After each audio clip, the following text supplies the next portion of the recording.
श्रीमन्नारायणीयम्। अथ पञ्चमं दशकं विराट् पुरुषोत्पत्तिः। व्यक्ताव्यक्तमिदं न किञ्चिदभवत् प्राप्राकृतप्रक्षये मायायां गुणसाम्यरुद्धविकृतौ त्वय्यागतायालयम्। नो मृत्युश्च तदा मृतं च समभून् नाह्नोन्न रात्रे स्थितिः। तत्रैकत्वमशिष्यता किल परा नन्दप्रकाशात्मना। कालकर्म गुणाश्च जीवनिवः विश्वं च कार्यं विभो। चिल्लीलारतिमेयुषि त्वयि तदा निर्लीनता माययुः। तेषां नैव वदन्त्यसत्त्वमयि भोस् सत्यात्मनातिष्ठताम्। नो चेत् किं गगनप्रसूनसदृशां भूयो भवेत् सम्भवः। एवं च त्रिपरातकालविगतौ वीक्षांसि सृक्षात्मिकां बिभ्राणि त्वयि चुक्षुभे त्रिभुवनी भावाय माया स्वयं। मायातः खलु कालशक्तिरखिला दृष्टं स्वभावोऽपि च। प्रादुर्भूय गुणान् विकास्य विदधु तस्या सहायक्रियाम्। माया सन्निहितो प्रविष्टवपुषा साक्षीति गीतो भवान्। भेदैस्तां प्रतिबिम्बितो विविशिवान् जीवोऽपि नैवापरः। कालादिप्रतिबोधिता भवता सञ्ज्योतिता च स्वयं। माया सा खलु बुद्धितत्त्वमसृजद्योऽसौ महानुच्यते। तत्रासौ त्रिगुणात्मकोऽपि च महान् सत्त्वप्रधानः स्वयं। जीवेऽस्मिन् खलु निर्विकल्पमहमित् उद्बोध निष्पादकः।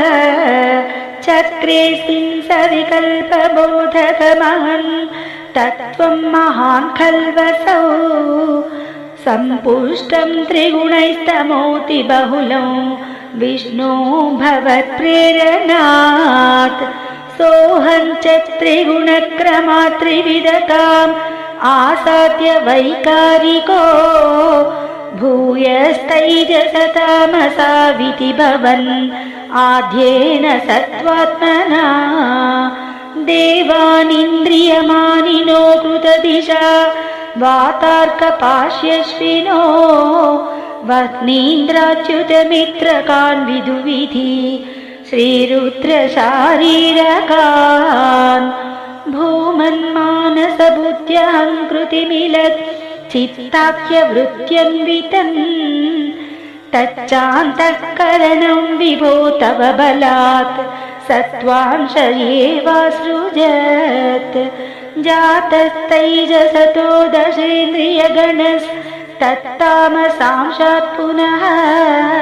तन्मातृन्नभसो मरुत्पुरपते शब्दो जनित्वद्बलात्।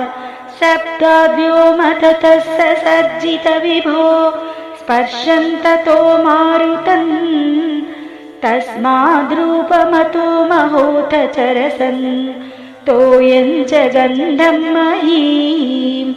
एवं माधव पूर्वपूर्वकलनाद् आद्याद्य धर्मान्वितम्। भूतग्राममिमं त्वमेव भगवन् प्राकाशयस्तामसात्। एते भूतगणास्तथेन्द्रियगणा देवाश्च जाताः पृथक्। नोषेकुर्भुवनाण्डनिर्मितिविधौ देवैरमीभिस्तदा। त्वन्नानाविधसूक्तिभिर्नुतगणस्तत्त्वान्यमूर्ध्याविशन्। चेष्टाशक्तिमुदीर्य तानि घटयन् हैरण्यमण्डं यथा। अनन्तं तत्खलु पूर्वसृष्टसलिले तिष्ठत्सहस्रं समाः निर्बिन्दन्न कृता चतुर्दश जगत् रूपं विराटाह्वयम् श्रीहर्ये नमः।